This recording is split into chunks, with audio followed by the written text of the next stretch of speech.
Praise the Lord. परमेश्वर पिता का धन्यवाद हो कि परमेश्वर पिता ने एक और नया सुबह हमारे जीवन में जोड़ा है। परमेश्वर पिता का धन्यवाद हो कि नई सुबह, ये सूरज की किरणें हमारे जीवन में नई आशीषों को लेकर के आती है। कि प्रभु का वचन कहता है कि प्रतिदिन उसकी करुणा हमारे जीवन के लिए नई होती जाती है। आइए प्रिय उसका धन्यवाद करें कि वो हमारे मध्य है। और यह समय प्रियो कि जब प्रभु के जीवित वचनों में कुछ देर मनन चिंतन करें। प्रियो, समय प्रभु ने दिया है। आइए हम अपने आप को तैयार करें।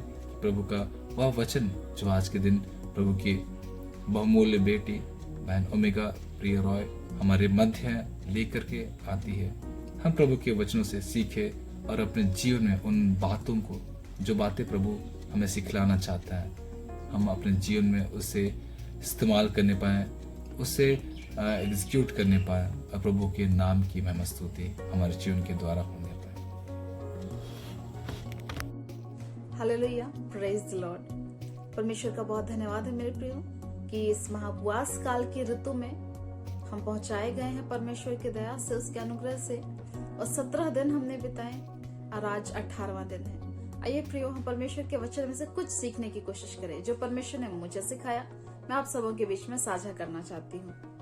परमेश्वर का वचन मत्ती रचित सुसमाचार 4 अध्याय के पहले पद में कहता है, तब आत्मा यीशु को जंगल में ले गया। वाओ, यहाँ लिखा है आत्मा यीशु को जंगल में ले गया।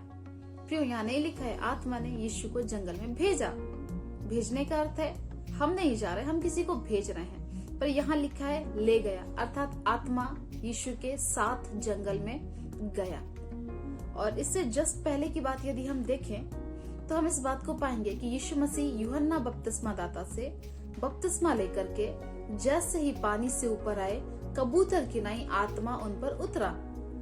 और आगे लिखता है आत्मा यीशु को जंगल में ले गया। प्रियो, यहाँ यदि हम केजेवी वर्जन देखेंगे, जैसे कि ये हमारा न्यू टेस्टामेंट जो नया नियम है वो ग्रीक भाषा में लिखा गया है, और जब हम उसका एक सही अनुवाद अंग्रेजी माध्यम में सही अनुवाद जब हम देखेंगे तो यहाँ लिखा है then was Jesus led up of the spirit into the wilderness. यहाँ जंगल लिखा है हिंदी में, लेकिन अंग्रेजी में लिखा है विल्डरनेस। और विल्डरनेस का अर्थ यदि हम देखना चाहेंगे तो हम इसे 2 प्रकार से परिभाषित कर सकते हैं।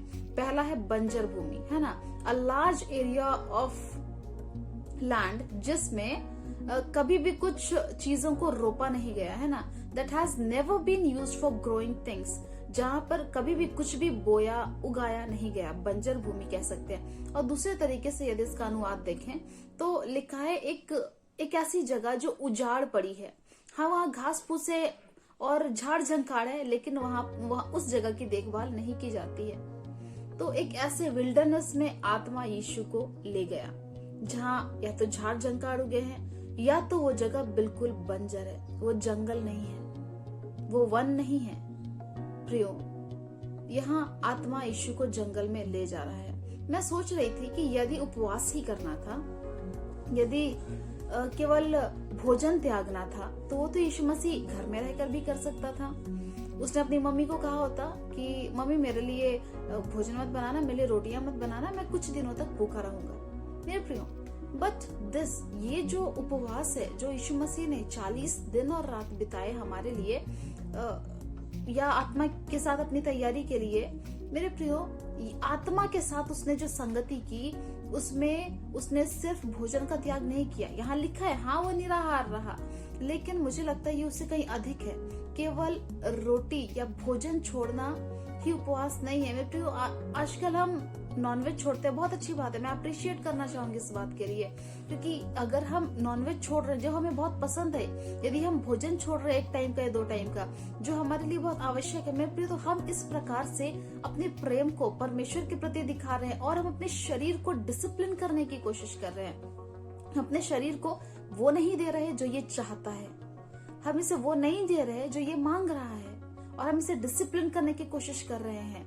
क्योंकि पौलुस भी कहता है मैं अपने शरीर को मारता कूटता वश में लाता हूँ। तो क्या हम इसे मारे कूटे? नहीं प्रियो, हमें आवश्यकता नहीं है कि हम इसे मारे कूटे, लेकिन हम इसे वश में लाने की आवश्यकता है।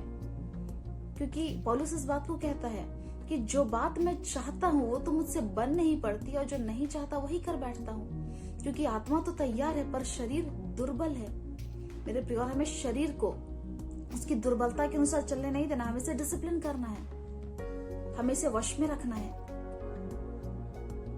और ये शारीरिक डिसिप्लिन बहुत जरूरी है, परंतु ये उपवास उससे कहीं अधिक है। केवल खाना छोड़ना ये उपवास नहीं है प्रियो। यदि ऐसा होता तो यीशु मसीह घर में रह करके उपवास कर सकता था, पर उसने एक संगति को त्यागा, घर वालों की संगति को त्यागा, अपने आस पड़ोस की संगति को त्यागा। वो संगति जिसमें वो सर्वदा समय बिता रहा है, उस संगति को उसने त्यागा और आत्मा की संगति में वो अकेले एकांत में चला गया। मैं नहीं कह रही आप अपना घर छोड़ें या अपने आसपास के लोगों को छोड़े, नहीं, पर प्रियो जो आवश्यकता नहीं है, जिस संगति की आपको आवश्यकता नहीं है, जो आपके स्पिरिचुअल ग्रोथ में सहायता नहीं कर रहा है, उस संगति से अलग हो। और इन कुछ खास दिनों में मेरे प्रियो मैं आपसे निवेदन करती हूँ कि आत्मा की संगति को प्राप्त करें। यीशु मसीह ने आत्मा की संगति में समय बिताना चाहा, तो हमें और कितनी ज्यादा आवश्यकता होगी आत्मा की संगति की। प्रियो आइए अपने आप को स्ट्रॉन्ग बनाएं, अपने आप को आत्मिक रीति से हम दृढ़ करें, हम अपने आप को मजबूत करें, क्योंकि परमेश्वर ऐसा चाहता है। परमेश्वर चाहता है कि हम मजबूत हो, हम दुर्बल ना हो। जैसे आत्मा तैयार है वैसे ही हम तैयार हो सके उस आत्मा की संगति के द्वारा से, उस आत्मा के सहयोग के द्वारा से। प्रियो आत्मा हम सबकी अगुवाई करे, आत्मा हम सबकी अगुवाई करे। वो पवित्र आत्मा हम सबकी सहायता करने के लिए तैयार है, बस वो चाहता है कि हम उसे अपने जीवन में आमंत्रित करें। आइए हम दुआ करें। हालेलुया। परमेश्वर पिता बहुत धन्यवाद देते हैं आज के इस लेसन में तूने हमसे बात की है पिता। मैं निश्चय जानती हूँ कि तूने हमें कुछ सिखाया है पिता। तू सिर्फ ये नहीं चाहता कि हम कुछ चीजों का त्याग करें, हम भोजन का त्याग करें, हाँ मेरे पिता वो आवश्यक है, परंतु उसके साथ तू चाहता है कि हम कुछ संगतियों का त्याग करें और एक दैविक संगति, एक आत्मिक संगति, एक स्वर्गिक संगति को प्राप्त करें। मेरे पिता हमें इस समय सोशल मीडिया से दूर रहने का अनुग्रह दे पिता।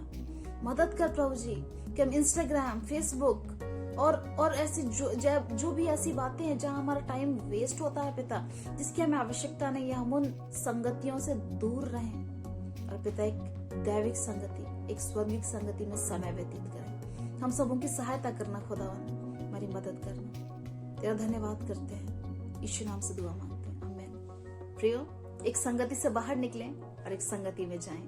परमेश्वर हम सबको ब्लेस करें। God bless you all. Bye bye.